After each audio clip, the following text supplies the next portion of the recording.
দেখুন, আমি মমতা বন্দ্যোপাধ্যায়কে এখনো ছাপিয়ে যেতে পারিনি।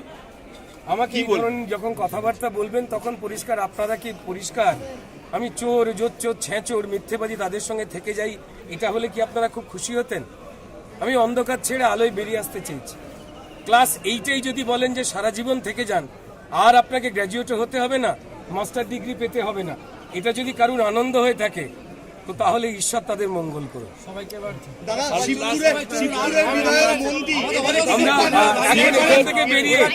এখান থেকে বেরিয়ে রামতলাতে যাব, রাম ঠাকুরের কাছে পুজো দেব।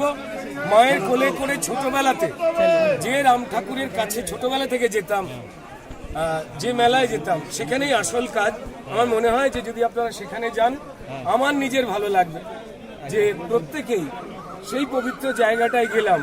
রাম রাজাতলা, যারা এই আখ্যা দেওয়ার চেষ্টা করতেন এই সনাতন, এই ভগবান শ্রী রামচন্দ্র, তিনি নাকি নতুন, তাদের বলি যে ঈশ্বর তাদের মূর্খতাকে ক্ষমা করো।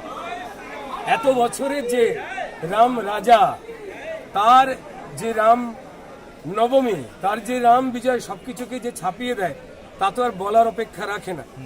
যে পশ্চিমবঙ্গের মাটির অধিকাংশ মানুষের নাম রাম দিয়ে, তাদের বাবা পিতামহ, প্রপিতামহ, তাদের নাম রাম দিয়ে, যে মাটির অধিকাংশ জায়গার নাম রাম দিয়ে শুরু, কোথাও রামরাজাতলা, কোথাও শ্রীরামপুর, কোথাও রামনগর, একের পর এক নাম, কোথাও সেই বিখ্যাত মানুষদের নাম, শ্রী শ্রী রামকৃষ্ণদেব। আমি কি বলবো, ভগবান আরাধনার আর এক বড় কাণ্ডারি সাধক রামপ্রসাদ, কার কথা বলবো? আমি যদি রাজা রামমোহন রায় বলি, আমি যদি শিল্পী রামকিঙ্কর বেজ বলি, এবং সব থেকে বড় কথা, সেকুলারত্বের মিথ্যে ঝান্ডা ওড়ানো সীতারাম চুরিকে বলি, যদি আপনাদের স্মৃতিশক্তি চুরি না হয়ে গিয়ে থাকে, এই বাংলার মাটি যে রামের মাটি, আর যেখানে দুর্গাপুজো এই সময় যখন হয়, সেটা যে ভগবান রামচন্দ্রের জন্য হয়েছিল, সেই ইতিহাস, সেই কাহিনী আপনারা মুছে দেওয়ার চেষ্টা করছেন কি করে? তো তাই আমি সনাতনের আমাদের এই মাটি, এই শঙ্কর মঠ, আমাদের এই রামরাজাতলার রাম মন্দির, আমরা সেখানে যাব। ছোটবেলায় যেমন যেতাম, আপনারা যাবেন।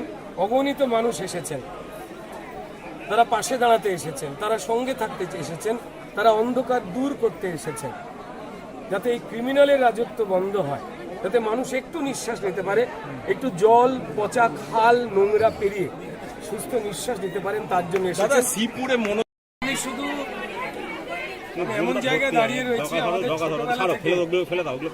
হাওড়ার যে জায়গাটা আমাদের পবিত্রতার আস্থার জায়গা ছিল, আমাদের প্রিয় শঙ্কর মঠ, সেই মঠে মহারাজজির আশীর্বাদ নেওয়া, পূজা অর্পণ করা, সেই পবিত্র জায়গায় দাঁড়িয়ে রয়েছে।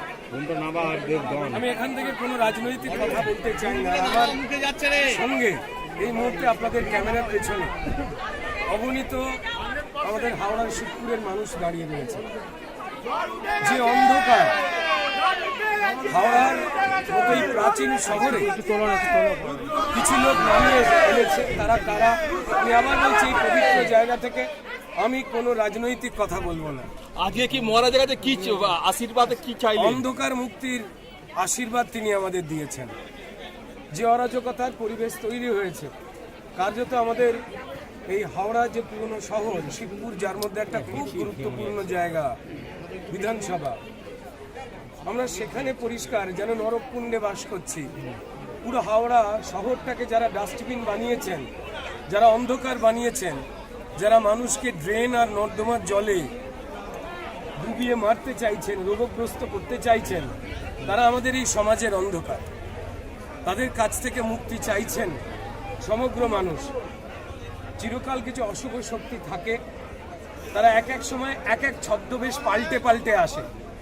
তেমনই শিবপুরে কেউ ছদ্মবেশ পাল্টে আসবার চেষ্টা করছে, যাতে যারা অন্ধকার তৈরি করেছিল যেন তাদের চিনতে অসুবিধা হয়।